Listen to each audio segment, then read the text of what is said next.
Hi, Maja John Madden in my camper van in El Diamante, Mexico. Some of you have seen this picture before. The yard, they call it patio. In Espanol, this is the patio. And that is the campo, the countryside out there. And the dogs all seem peaceful right now, which is not always the case. But it's the heat of the day. It's around 1 o'clock in the afternoon, something like that. And I'm hot. I'm sweating. And it didn't help that I was dancing in the restaurant, but I do that. And it's really good for my energy. Dancing. Okay, so let's use that for the lead into my topic, which is this is spirituality, part 4, mature spirituality. And I'm going to pick up on the theme of ferocity. Ferocity and inner authority, being your own boss. Immature spirituality has you being enslaved to a paternalistic God, or to a minister, or to any set of rules. Mature spirituality means going beyond the rules. I've been accused of being a cowboy and have cheerfully adopted the cowboy motif for my travels throughout Appalachian mountains and then the South and into Texas, where cowboys are real. They still are cowboys. There still are guys riding horseback and herding cattle and stuff like that. And even in Mexico, I've run into my own little version of cowboys herding cattle, sometimes on motor scooters or donkeys. It's different in Mexico. But the cowboy theme, I think, has a lot of value. It gets misinterpreted as meaning that you're cold or necessarily violent. You're not necessarily violent, but not necessarily opposed to using force when it's appropriate, when spirit tells you this is how you get the job done. If spirit tells you punch, excusing my French here, that motherfucker back in Asheville who had humiliated your black friend, and your black friend, although he was well equipped to dispatch the guy himself, was on probation for fighting. Don't let him do it. You do it. First time for me, but it worked like a charm. And never did jail time, and put my friend at ease. He no longer had to fight the guy, and I felt great. It was really good for me. That dynamic of ferocity and inner authority, and especially now I want to talk about not playing to the women in your life. And in most families, I think even still now, the woman is more the nurturer, more the relationship-oriented person of the parental unit, and children, guys, suck up to their moms. They want to not disappoint their moms. They want to please their moms, and that can continue long into adulthood.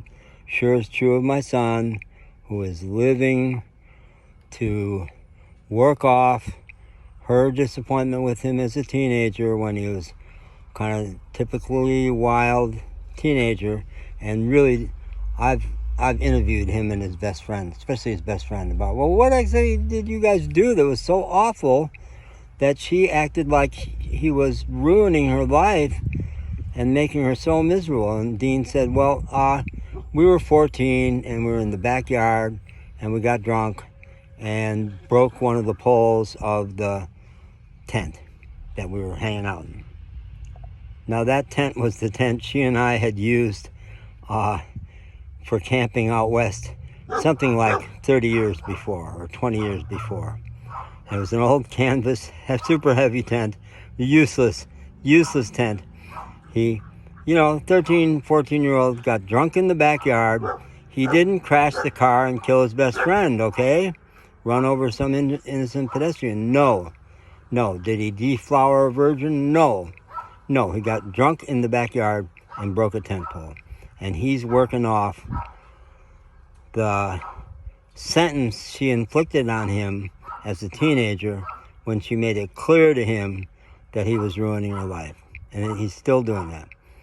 The cardinal rule of his life is don't piss mom off. And it got extra complicated because in addition to being a sweet, nurturing, guilt-inducing mom, she was super guilt-inducing. But not just that. She's a real Scorpio with a stinger that you don't want to mess with. And Dean told me a story about how it happened to him as a kid. When I said to Dean, she's got everybody around her conned into that she's so sweet, but she's got a nasty side. And he said, I know that. I said, Dean, tell me about this. What happened? Yeah, he, as a teenager, newly adopted by her best friends, real vulnerable 13-year-old. He and Terry were playing, and she's a special ed teacher, educator, and he called Terry a retard. Well, we're talking 30 years ago, okay? 30 years ago, a 13-year-old kid called his best friend a retard. She reamed him a new asshole. He never recovered from it. He is frightened of her to this day, waiting for the other shoe to drop. And Terry's seen it. He won't acknowledge it now because the primary rule is don't piss mom off. And he won't say, he doesn't even know how to say it, wouldn't fit with the paradigm to say because she's a witch. When you cross her, she's a witch. No, he can't say that. So he'll just say, well, she's the best mom ever, and you were not there, and she was there. Yeah, I was there. I was the one with whom he could express anger, and he couldn't with her. He expressed all his feelings with me. Yeah, I encouraged his wildness, which unfortunately has gone totally away, when as a late teenager and into his 20s, he reinvented the whole story because she lives near him. I'm hundreds of miles away. She sits for his kids, you know? He's not going to cross her, no. So, and that can continue into adult life with the other women in our lives. I married a woman who was a guilt-inducing Enneagram 2, like my mom, and in the promise that she seemed to be affectionate in a way, physically affectionate in a way my mom never had, but that got withdrawn as soon as we got married, and the dynamics got complicated, and she couldn't express her anger, so she just pulled away and went cold, and not literally frigid, but not much of a sexual partner at all. No, because she'd pull away. So the myth, the archetype of the siren, you know, sorry ladies, but it is true that for us guys, women can hold a power over us because we don't want to disappoint them and we want the goodies they have. We would like to be dispensed some sex, and I think in the archetype, the myth, it's, you know, they were incredibly gorgeous sexual beings that held the promise of all kinds of wonderful things that can continue. I married a woman who was a virgin, Catholic, and wouldn't have sex before marriage, and not much after that. And the chief love of my adult life was great in so many ways. She was so desirable, but withholding, incredibly withholding. Yeah. And I'm going to mention real quick one last siren. My therapist for 7 years in Nashville was so cool in so many ways.